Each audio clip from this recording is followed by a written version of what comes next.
happened. And years later, he became powerful. He came in power in Mecca. And then there was Hind. And I was reading this book and I thought, okay, now she gets crucified or her head gets cut off or something like that. But he said, well, I cannot look at her right now, but everybody is forgiven. And if you want to stay here and live among the Muslims, it's possible. If you don't want that, you can go. But bloodshedding is over now. And I thought to myself that she was forgiven. If you can forgive someone who kills a relative, especially a favorite uncle of you, even starts parading with parts of his body to show other people that she humiliates you and whatever you stand for, that means you have such a great character. It's very special. It's something you don't see. And that's what he did. So I thought to myself, well, it was a really special guy. And when I thought that, I thought, well, I have these arguments for him being a prophet. I see his character. I see the way he treated other people. I see how he treated his enemies. I think he is a prophet. But then I thought to myself, whoa, that's horrible. Because I already accepted this oneness of God. And now I say he is a prophet. If I say there is only one God and Muhammad is his prophet, that's almost shahada. So I thought to myself, okay, let's close the books. Stop. This is going in the wrong direction. And of course, I wasn't that anti-Islam anymore because of what I read, what I saw, and what I experienced. What I tell you now, it sounds a little like a fairy tale, but it really happened. In the end, there were all these books at the table. And when I had this feeling of, yeah, okay, this is shahada in a way, I thought, well, I put all the books away and I put the books on the highest shelf. But there were so many books that a lot of books fell off the shelf. And one of the books that fell off the shelf was the Quran. And when I picked it up, my hand was on a page with Surah 22, Ayat 46. And it says, it's not the eyes that are blind,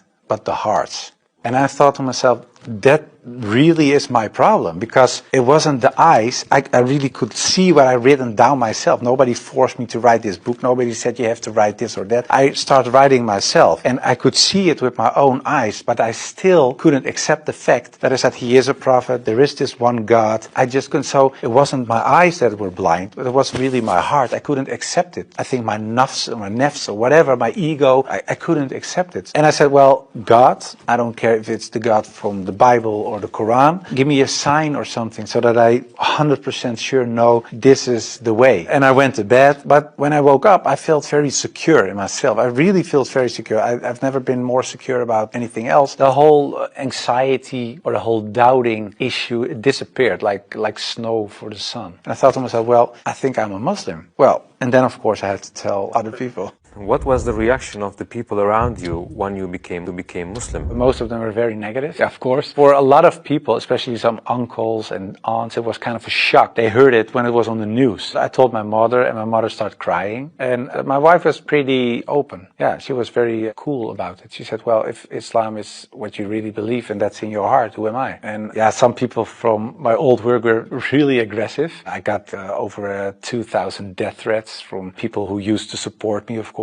People who voted for me. People said the most horrible things. We will rape your wife, shoot you, you know, where your children go to school, stuff like that. And most of them, of course, is nonsense because they're crazy people writing things on their computer. So it was kind of a hectic time. And I had to tell my work, of course, and it was this Christian organization. So to say that the leader of the pack, he said, I can't believe it. And he said, well, I noticed this change when you talked about certain topics on radio. You were kind of a little more mild. Not so harsh anymore, but you becoming a Muslim? And after I said, yeah, I became Muslim, he said, I couldn't sleep for it for 2 days. I couldn't accept it. It was so strange. But the hardest part for me was telling my grandfather, because my grandfather was dying and he was 93, 94 years old and he was on his deathbed at home. I had to tell him, and my mother told me, yeah, you have to tell your grandfather. It was her father. So I said, well, then you have to come with me, like a shield. And I just said, well, grandfather, I became a Muslim. And then he closed his eyes. And I thought he stopped breathing because, yeah, he was so old. And he really stopped breathing for a while. And then he started breathing again and he looked at me and he said, well, at least you didn't become a Catholic.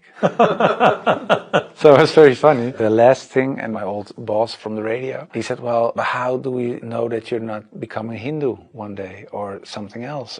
And I told him, well, I never chose a religion. One time, and it was when I became a Muslim. Before that, I didn't choose my religion. I was born in a Christian family. I was raised in a Christian way. And I'm very grateful for all the good things that it brought me. But it was not my decision. And the only time I made a decision was me becoming a a Muslim. And it was the most, like I said, I think the most important decision I made, and it was the most rational decision I made. I never took years and years to decide one thing, only becoming a Muslim. How did you feel when you made your first salah? It's, of course, a beautiful moment, but very strange as well. Because as a Christian, you're not used to pray like that. You pray with your hands together and perhaps on your knees in front of your bed or something. But I think it's very beautiful that you really prostrate, so you really bow down in the deepest way for your Lord. So that's a very humbling, beautiful thing, I think. And that, yeah, it made me feel very happy.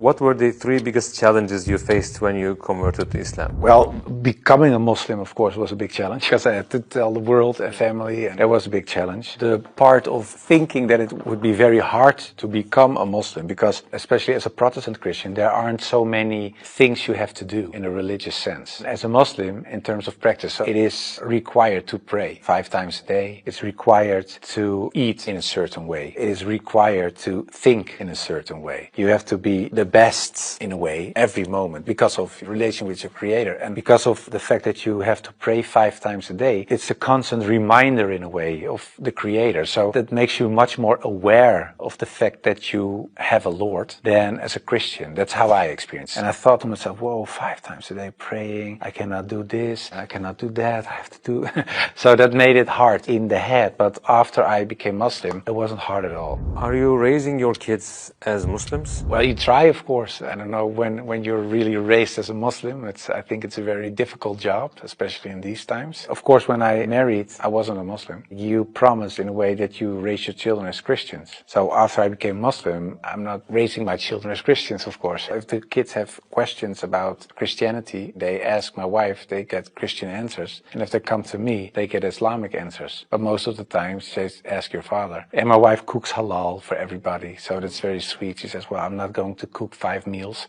so everybody eats the same. You want halal, everybody eats halal. So in a way, it's like an organic process. What was your heaviest and most regretful expression that you used for Islam?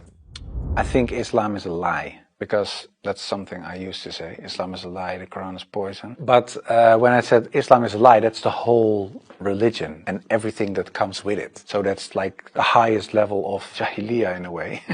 Yeah, that's something I regret, because it was like an umbrella and everything else was under this concept of Islam is a lie, because that was the core thought. And of course, I do blame myself, and I know there are a lot of people out there not practicing Muslims that do so. And in a way, I understand it, because in a political sense and in a social, cultural sense, everything is said and done is still there. I sometimes even hear arguments from people in my old party that I offended in a way. Yeah, that's something that bothers me, and that's one of the reasons that we founded an organization. It's called the IXC, Islam Experience Center, and we go to schools, primary school, high school, college, universities, but also to departments of the government, other social organizations, churches, to take away misconceptions about Islam, to share the message, to show Islam in its true colors. And we do it by virtual reality with the glasses, so it's a very fun experience as well. And we try to erase in a way the things I said and done in the past. How should people research about Islam? Do you advise just searching at Google? No, I would certainly not advise Google. It's the last thing I would advise. I said shut down the computer. No, I think it's very important that people read books, real books with pages and stuff. I would recommend Muhammad, His Life Based on the Earlier Sources of Martin Links, the book I talked about earlier. It's a green book. And I think it's very important for people not just dive into the Quran, because it's a very complex book. And if you don't have anybody who can teach you what you read, especially